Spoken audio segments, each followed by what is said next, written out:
السلام عليكم. حديث اليوم حيكون على أحدث إصدارات دار جون بول جورتيه، وهو عطر ليمال أليكسير. العطر ظهر في سنة 23. الأنف العطري وراء العطر هذا هو العطار كوانتم بيتش. كوانتم بيتش مدير لمجموعة من العطور قبل هذا، منها ليمال لبرفام الأسود اللي كلنا نعرفوه، ومنها سكندار لبرفام، ليبو لبرفام، ومجموعة عطور ثانية.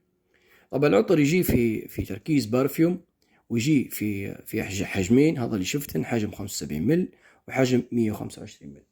نجول العطر كرائحة ما قدمش شيء جديد في عالم العطور. العطر أول ما تشمه حيذكرك بعطور واجدة، لكن مش شبيهن أو بديلهن. حيذكرك ب1 مليون أليكسير، ويذكرك ب1 مليون جديد الرويال، حيذكرك بفيكتوري أليكسير وسترونجر وذيو أبسولوتلي. لكن العطر عنده هيئة وعنده شخصية مختلفة. العطر أكثر حاجة شبيهة له هو الإصدار اللي قبله، لكن هم محاولين نوتة، حاطين نوتة، يعني مقدمين السويت هنا أو الريحة السويتية العنبرية بطابع يكون متقبل أكثر، لأن الإصدار اللي قبله كان فيه ريحة الحبهان واضحة أكثر، ففي ناس متقبلتش كيف ما تقبلت هذا. العطر أول ما ترشه حتبان عليك ريحة اللافندر في البداية، والريحة الحمضية اللي هي متمثلة في النعناع، أو الريحة الفريش اللي متمثلة في النعناع مع اللافندر. وبعدين يتدرج معك العطر ويخش معك الفانيلا ومعها البنزوين اللي هو الجاوي. وبعد تقريبا 10 دقائق لما يتريح العطر ويبرد، حتشم الريحة السويتية اللي هي DNA متاع العطر هذا، اللي هي متمثلة في التون كابين والفانيلا والعسل. طبعا في القاعدة حتلقى التبغ، يتهيألك انه هو عطر تبغي، لكن هو لا يمثل التبغ بصلة، يعني ما هوش عطر تبغي بالصورة اللي انت حاطها في بالك. فالعطر كتصنيف، العطر نشوف فيه عطر أروماتيك، عطر سويت، سبايسي، تابلي، فريش. بالنسبة لأداء العطر، أداء العطر ممتاز جدا، ثبات على الملابس أكثر من 10 ساعات، فوحانة من ساعة ونص لساعتين، واضح للناس، وبعدها يقرب منك العطر.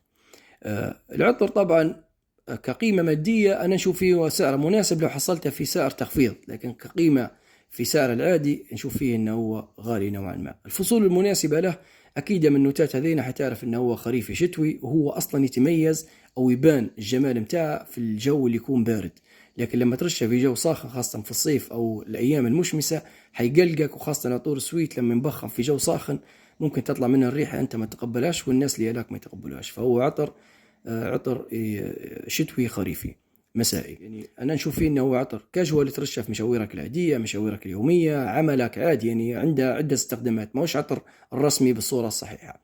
العمر المناسب له أنا نشوف أنه هو يتماشى مع أغلبية فئة كبيرة من الشباب، من 18 سنة لعند 40 سنة.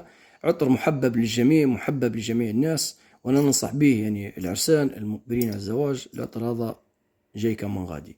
فالعطر جميل يستحق الاقتناء، لكن طبعا الأنوف تختلف والأذواق تختلف، فننصحك أنك تجربه قبل الاقتناء. حديث اليوم عن أليكسير ليمال، إن شاء الله نكون أفدتكم. السلام عليكم.